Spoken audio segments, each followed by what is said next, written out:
Hi guys, this is Suvarna. Welcome to Suman TV. So right now నేను MSSS industries private లిమిటెడ్లో ఉన్నాను. And container houses గురించి ఎప్పుడు మాట్లాడుతూ ఉంటారు భాస్కర్ గారు.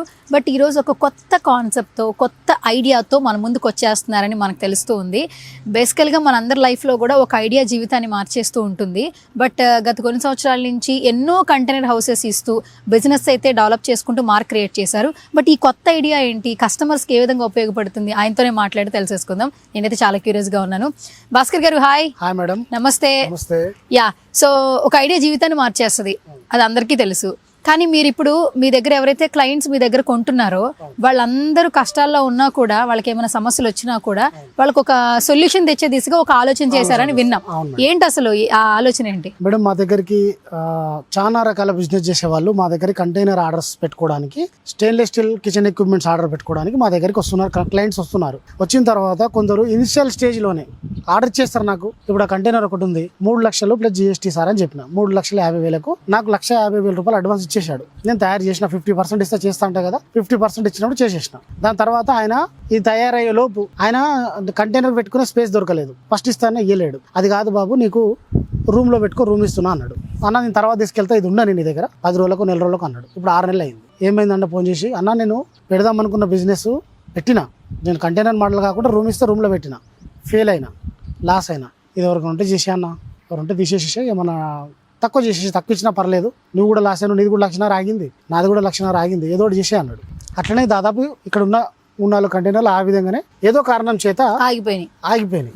అంటే వాళ్ళ డబ్బులు అయితే వేస్ట్ అయిపోయినాయి, కస్టమర్ డబ్బులు వేస్ట్ అయినాయి. కొందరు తీసుకెళ్ళిపోతారు. తీసుకెళ్ళినాక 1 నెల రోజులు, 2 నెలలు, 3 నెలలు, 4 నెలలు నడుపుతారు. అన్న నడుస్తలే అన్న, నాకు కుదురుతలే అన్న, నేను ఇక బిజినెస్లకి వెళ్ళిపోతున్నా, నేను అవుట్ ఆఫ్ పోతున్నా, నేను వేరే బిజినెస్ పోతున్నా, ఎవరు ఉంటే పంపించరాదన్న అని ఫోన్ చేస్తారు. అంటే దాదాపు ఎంతో ఉత్సాహంతో ఒక బిజినెస్ చేద్దామని మొదలుపెట్టిన కస్టమరు, ఒక పర్సన్ ఒక 10 లక్షల రూపాయలు ఎక్కడి నుంచో లోన్ ద్వారానో, లేకపోతే ఇంట్లో వాళ్ళ ద్వారానో, ఆ చుట్టాల దగ్గరనో, లేదా అంతవరకు కూడబెట్టుకునే డబ్బులో పెడుతున్నాడు. పెట్టిన తర్వాత అన్ని బిజినెస్లు సక్సెస్ అవ్వాలని లేదు. నేను కూడా స్వయంగా దాదాపు 10-15 బిజినెస్లు చేసి నష్టపోయిన తర్వాత అన్ని నేర్చుకొని, ఈ బిజినెస్ అంటే నష్టాలు ఖచ్చితంగా ఉంటాయి, భరించాల్సిందే అనే ఉద్దేశంతో మన నష్టాలను లాభాలను కలిపి 2 ఒకే కాలంలో తీసుకెళ్ళిపోయి మనము ఈ బిజినెస్ అనేది చేస్తున్నాం. అదేవిధంగా మొదటిసారి పెట్టిన బిజినెస్ సక్సెస్ అవ్వాలని ఏం లేదు. 10 బిజినెస్లు రేపు ఫ్యూచర్లో పెట్టుకుంటేనే 11వ బిజినెస్కు ఆయన సక్సెస్ దాటి నమ్మకం ఉంటుంది. కొందరు అదృష్టం ప్రకారం మొదటి బిజినెస్లో సక్సెస్ అవ్వచ్చు, వాళ్ళంటి గురించి కాదు. బిజినెస్ పెట్టిన తర్వాత లాస్ అయితే, లేదా దాన్ని తీసేయాల్సి వస్తే 10 లక్షల రూపాయలలో నీకు 2 లక్షలు కూడా రిటర్న్ రావు. ఇంకా అంటే 10 లక్షలు ఒకసారి నష్టపోయిన వ్యక్తి మళ్ళీ రేపు ఏం బిజినెస్ చేస్తాడు, మళ్ళీ ఆయనకి ఎవరు డబ్బులు సపోర్ట్ చేస్తారు, నువ్వు వేస్ట్ ఇంకా అని చెప్పిస్తారు. అట్లాంటి వాళ్ళు చాలా అంటే మానసికంగా కానీ ఆర్థికంగా కానీ ఎన్నో రకాల ఇబ్బందులు పెట్టేసి మళ్ళీ ఏదో జాబ్కి వెళ్ళడం చేసుకోవడం జరుగుతుంది. అప్పుడు అంటే ప్రస్తుతానికి చేయాలనుకున్న బిజినెస్ మీద కొంచెం అవగాహన లేకుండొచ్చు, ఇంకేదైనా బిజినెస్ మీద ఇంక ఇది చేస్తే బాగుంటుందని అవగాహన ఉండొచ్చు. ప్రయత్నం అయితే చేయాల్సిందే కదా, 1, 2, 3, 4 అలా ప్రయత్నం చేసుకోవచ్చు. ప్రస్తుతానికి నా దగ్గర టీ స్టాల్ పెట్టుకుని ఒక కంటైనర్ తీసుకుని అనుకునే ఎవరైనా వాళ్ళ దగ్గర డబ్బులు మొత్తం మేము తీసేసుకుంటాం. ఈ రోజు దానికి ఖర్చు ఎంత అవుతుందో ఆ డబ్బులతో తీసేసుకుంటాం, ఆయన కంటైనర్ ఇస్తాం. 6 నెలల లోపు నాకు ఈ బిజినెస్ నడవట్లేదు, నేను ఇది తీసేయాలనుకుంటున్నా, నాకు ప్రాబ్లం అవుతుందంటే ఇప్పుడు అది ట్రాన్స్పోర్ట్ ఛార్జెస్ ఉంటాయి, ప్లస్ రిటర్న్ తీసుకొచ్చే ట్రాన్స్పోర్ట్ ఛార్జెస్ ఉంటాయి. టోటల్లో మనం డిప్రిసియేషన్ అయితే ఒక వస్తువుకు ఒక కొనుక్కున్నప్పుడు 6 నెలకింత 6 నెలకింత కొంత మైనస్ చేసేసి, అది వాడుకున్నందుకు కొంచెం రెంట్ రిటర్న్ తీసేసుకొని, ఆయనకు ఏదైనా పాడైతే దాన్ని మళ్ళీ ఇక్కడైనా పెట్టేసి దాన్ని క్లీన్ చేసేసి మనం మంచిగా చేసేసి మళ్ళీ వేరే వాళ్ళకి అది రెంట్కి ఇచ్చే విధంగా పనిచేసేటట్టు తయారు చేసి ఆయన డబ్బులు ఆయనకు మేము రిటర్న్ ఇవ్వదలుచుకున్నాము.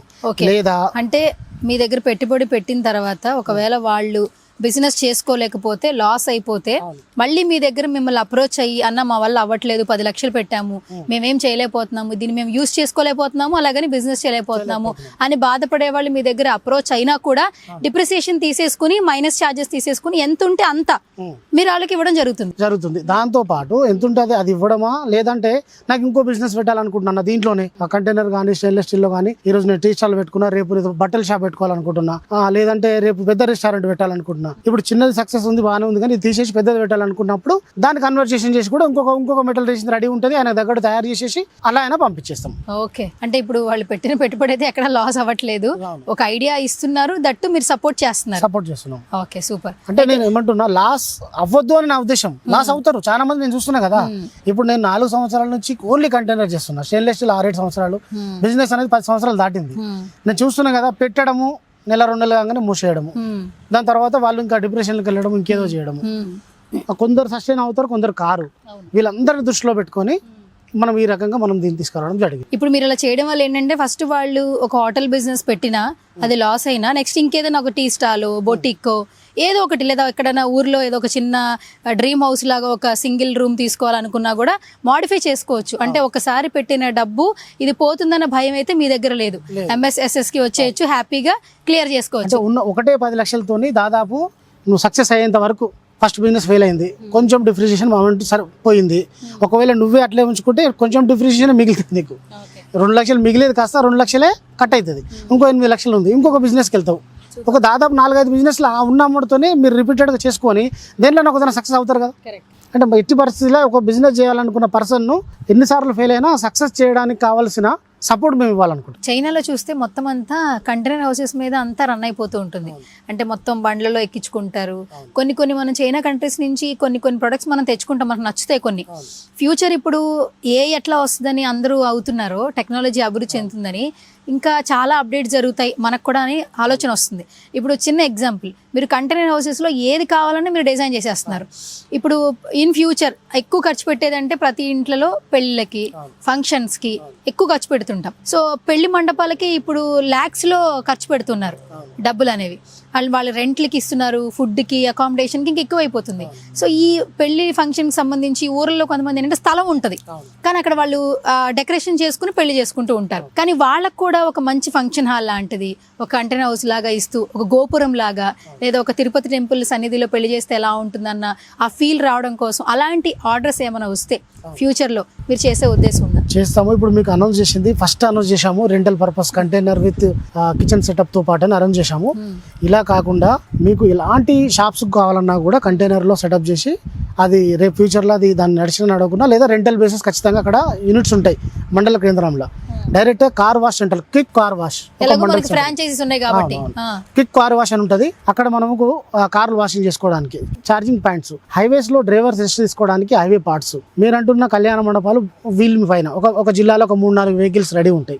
ఎవరైనా ఆన్ ది స్పాట్ వీల్ వెళ్ళిపోతుంది. అది కూడా మనం మ్యానుఫ్యాక్చరింగ్ చేయబోతున్నాం, త్వరలో రిలీజ్ చేస్తాం. ఇప్పుడు క్యారవాన్స్ ఎవరైనా బర్త్డే చేసుకోవాలనుకున్నా కూడా, చిన్న బర్త్డే చేసుకోవాలన్నా, చిన్న ఏదన్నా మనం సర్ప్రైజ్ ఇవ్వాలనుకున్న పెద్ద మనుషులకు, ఎప్పుడు నా ఎన్ఆర్ఐ కానీ హైదరాబాద్ ఉండే వాళ్ళు కానీ వీరికి ఫ్రెండ్స్ కైనా మీకు సర్ప్రైజ్ చేయాలనుకున్నప్పుడు క్యారవాన్స్ ఉంటాయి. తక్కువ రెంట్ పర్ డేకి, తక్కువ రెంట్లో మనం దాదాపు ఏపీ తెలంగాణకు గాను 150 నుంచి 200 కంటైనర్లు మనం తేబోతున్నాం రెంటల్ పర్పస్.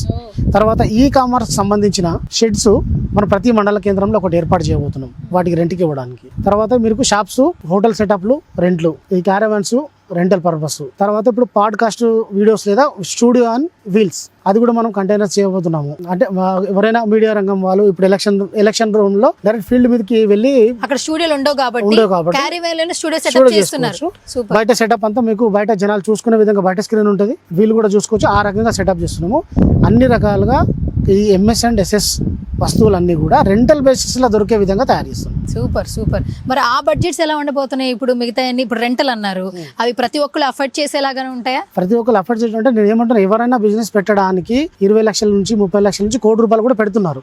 ₹1,00,00,000 పెట్టిన తర్వాత బిజినెస్ నడవకపోతే నష్టం జరుగుతుంది అనే ఆలోచనతో కొందరు పెట్టడం కూడా మానేస్తున్నారు. మన దగ్గర ఏంటంటే బైబ్యాక్ గ్యారంటీ అయితే ఉంటుంది కదా, రెంటల్ పర్పస్ ప్లస్ ఇంకోటి రెంటల్ పర్పస్ ఉంటుంది. రెంట్ మాత్రమే కట్ చేసుకుంటారు. కానీ ఇప్పుడు ఏపీ తెలంగాణ వ్యాప్తంగా నేను అందరికీ ఇంటికి వెళ్ళి నేను రికవరీకి ఇబ్బంది అవుతుంది కాబట్టి నా దగ్గర మాత్రం ఫుల్ అమౌంట్ దానికి డిపాజిట్ చేయాలి. నడవని రోజు దాని రిపేర్ ఖర్చులు, ట్రాన్స్పోర్ట్ ఖర్చులు, ఇన్స్టాలేషన్ ఖర్చులు, అన్ఇన్స్టాలేషన్ ఖర్చులు డిడక్షన్ చేసి మనం డబ్బులు తిరిగి ఇచ్చేస్తాం. గైస్ చూస్తున్నారు కదా, మీరు ఏదైనా బిజినెస్ చేయాలనుకున్నారనుకోండి 5 to 10 lakhs ఖచ్చితంగా కంటైనర్ హౌస్ కి పెట్టాల్సిందే. ఎందుకంటే లావిష్ గా ఉంటుంది బిజినెస్ అనేది ఎక్స్పాండ్ చేసుకోవడానికి. అట్లీస్ట్ 3 lakhs లోనే బిజినెస్ స్టార్ట్ చేయాలనుకున్నారనుకోండి, ఒక చిన్న కంటైనర్ హౌస్ లో ఒక ఫుడ్ కోర్ట్ పెట్టాలనుకున్నారు. సో కొన్ని సంవత్సరాల తర్వాత, నెలల తర్వాత బిజినెస్ జరగక కంటైనర్ హౌసెస్ అనేది మనం యూజ్ చేయం. చాలా సందర్భాల్లో మనం అనుకునేది మధ్యలో ఆగిపోతూ ఉంటుంది.